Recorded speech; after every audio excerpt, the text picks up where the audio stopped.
welcome back to North of the Broad. We are here with Jonathan Haupt. As you know, he's the executive director of the Pat Conroy Literary Center, and we were just been chatting. He's had a very busy month.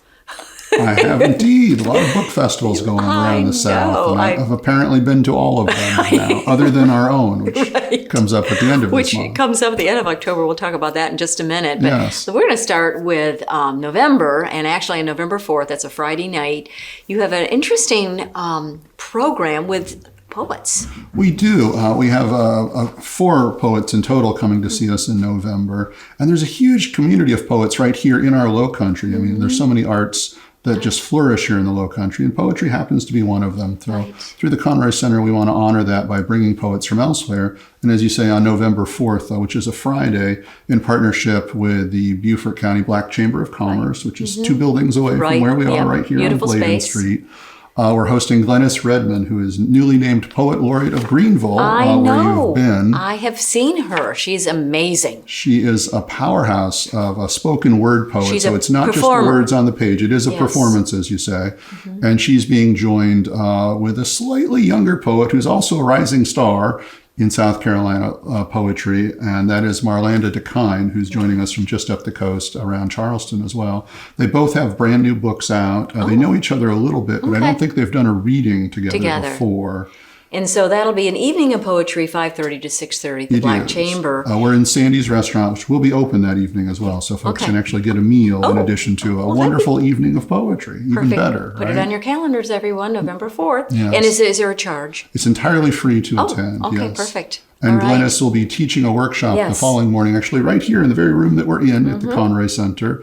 And that's open to poets of all levels of experience. She's doing something with Jonathan Green's paintings and writing poetry in response to that. So there's a really strong visual element to that. That's 10 to noon on the 5th. And should you register for that because of space, Ideally probably? Because of the space, and there is a $45 charge for that one because it's a workshop. Entirely free for the reading on Friday night, charge for the workshop here on Saturday morning. Right, so the workshop's 10 to noon again here at the Conroy Center. And then on November 15th, the Tuesday, another evening of poetry. We do have one right here in the Conroy Center as well, with 2 poets from different parts of our state who both have brand new books out as well. So my friend Libby Bernadine is coming down from from Georgetown with her book, House in Need of Mooring. And she is a masterful teacher. She has a really subtle voice, but she responds to a lifetime of experience here in the South and in South Carolina. And she's being joined with Jane Zenger, who's also a former teacher coming from Columbia. And she has a new book out called Night Bloomer. And thematically, they're very similar because they're about a lifetime of experience as a woman in South Carolina. Now, when they have the evening, do they read some of their poetry and then talk about their book or their approach to writing? Or how does it flow? That is an excellent question. And really, it's all of the above. So they're going to come with readings in mind, maybe 5 poems, 5 or 6, depending on how long they are. Right. And maybe they'll have discussed that beforehand, so they're actually picking things that kind of build to a crescendo together. But I also want them in conversation. I want to hear about the creative process. Yes. I want to hear about how one writes a poem, what makes a good poem in their estimation, who they're reading as well, in addition to each other.